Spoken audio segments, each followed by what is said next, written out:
Okay, the purpose of this tutorial is to show you how to do a cartoon ball bounce using the Ultimate Bony Rig. The drawings that I'm using come from angryanimator.com, and the owner of that site is Dermot O Connor. And what I did is I just grabbed these bouncing ball image files from his site. So that's what I'm going to use for my reference. You will use what you did in your production art class. So here we go. I'm going to do the rotations first. So I'm just going to make sure that we move the ball up into its starting position here.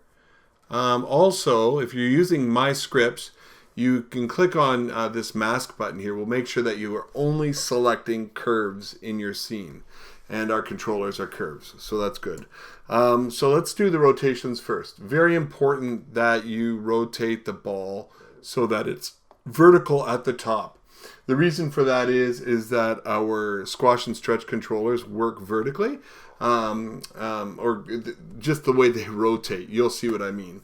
So we're starting in a vertical position, and where the ball's rotated and the stripe is vertical, and then we're going to rotate it down, and I'll show you what that looks like in just a second. But let's start with this. I'll select all of the curves and I'll hit S.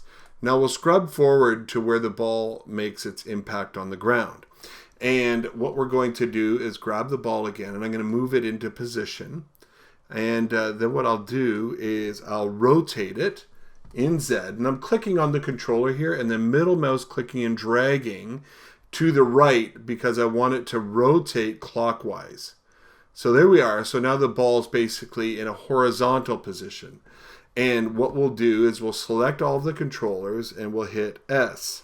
Then we'll go to the top position again. So there we are. And I'm going to move the ball into position and rotate it again so that it is once again, there we are, vertical. And we do that for all of our extremes. Okay, so select all the controllers, hit S, contact, there we are, move the ball into position, and rotate it.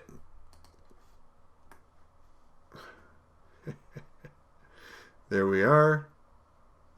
And we'll select our controllers and hit S to the extreme and move it into position. Rotate.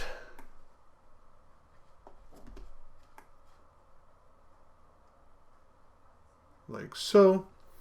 Select the controllers, hit S, and then we'll go to frame 25, do the same thing, and we just keep repeating that until we're done. So I'm going to just do that quickly. Remember though that we're rotating, in this tutorial at least, we're rotating clockwise. Set the keys, extreme, move it into position, rotate it, select the controllers, hit S, and then our final frame, which is right here on frame 31, because there's like a settle frame after. So we'll take frame 31, move this into position. It's my contact position that I'm working with. There we are, and the final rotation. So throughout the duration of this animation, the ball is basically rotating about 720 degrees. So now we have this. You can see that the ball is rotating throughout the animation. All right, so, and we'll use that as a starting point. We can always go in and edit it later, but I think you'll see that this works pretty well for this animation. Okay, from this point on, what I can do is I can actually go ahead and just animate straight ahead. I'm going to do all the position keys first, and then I'll do the squash and stretch, and I'll explain why later.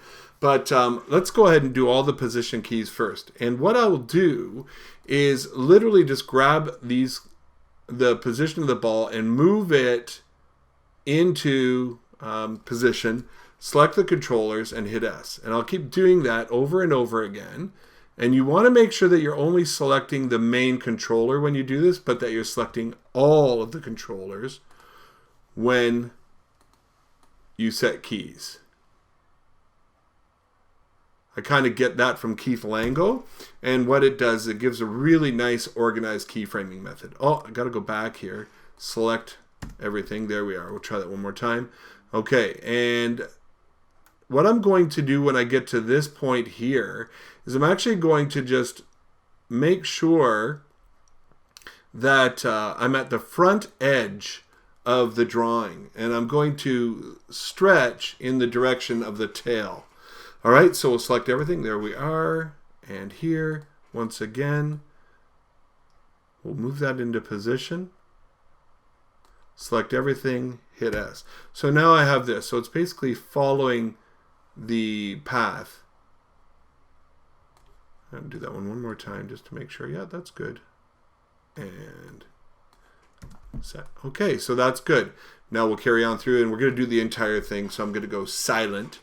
And now in this case here, I could see that we're over-rotated, but I'll fix that when we actually do the squash and stretch on it. So let's just stick with the position for the time being.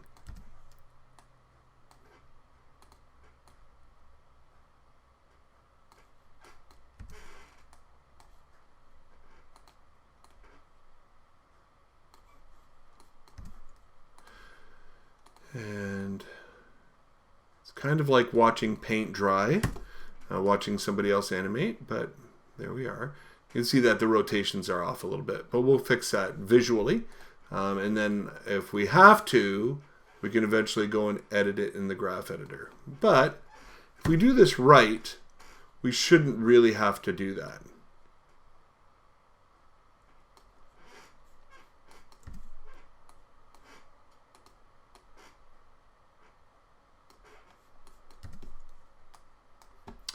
And once again, when we get here, we go to the front. So to the head of the ball. Okay, and you can see again, my rotations are off. It's over, or it's actually under rotated at this point, but we'll fix that when we get to that point. All right, so once again, now the head has become the tail has become the head in this animation, but we still think that way. We always animate to the front of the drawing. That's where the force is. That's where the lead is. And then the squash and stretch comes in the follow.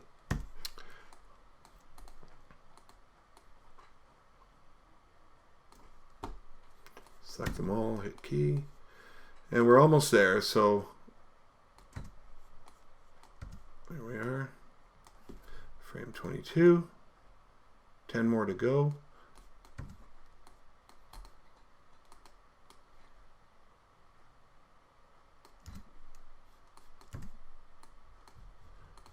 So once again, the mantra is always key everything. There we are.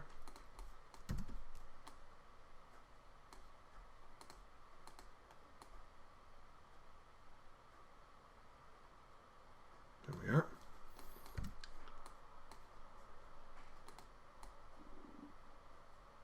And we're getting to the easier part here now.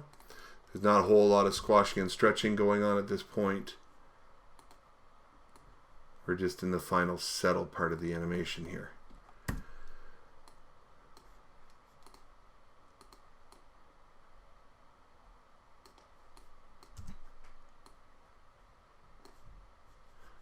And we'll key that. So now we have this.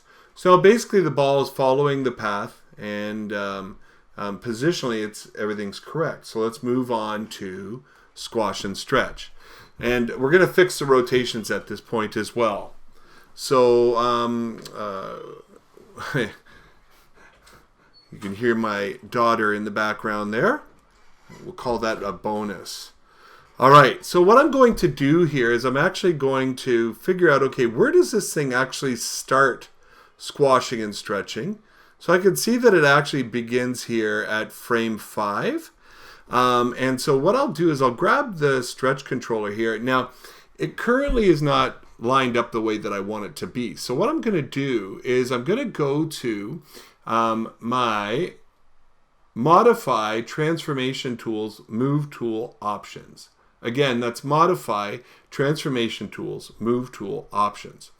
And I'm going to click on that, and I'm going to choose Axis Orientation Object. And then I can close that, and you'll notice now that the axis is actually rotating with the ball, which is what I want here. So I'm going to grab this controller here, and I'm going to stretch that ball out just a wee bit. And I'll hit S on everything. And then I'm going to go to the most stretched out frame. And you'll notice here that if I do this, oops, let's only grab the stretch here. There we are. The ball's not really on axis properly. So what I need to do is I'll get it to about the size, but I also need to rotate the ball just a bit here. So I'm going to go and fix that. And I may have to reposition it as well. You'll also notice that the rig is not exactly the same size as the drawing. So I'm just using it as a rough position. The other thing that you'll notice is that in this case here, the animator does not have a contact pose. But what we do have is some squash and stretch going on here.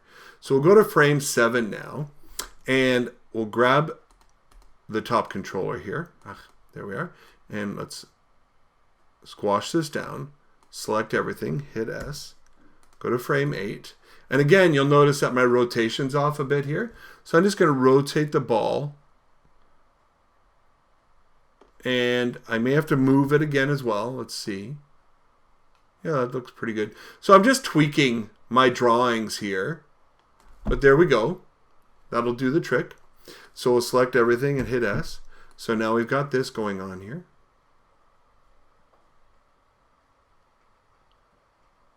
And we have a stretch key here. And again, it's not really rotated properly. And I'm going to show you how we fix that, by the way, as a little bonus at the end of this tutorial. But there we go. Select everything, hit S. And once again, we have to squash the ball when it hits the ground. There we are. Select everything, hit S. And we go through the same thing. Correct the rotation. Make sure that your x-axis here is basically lined up through the ball. And you can move it around to see. You can see that it's not really correct yet. So let's do that again. But it's pretty close actually. So there we are. That's good. I'll move it back into position. And then I'll grab the stretch controller and key everything. One more. Fix the rotation. Do the stretch. Select everything, key it. Squash it.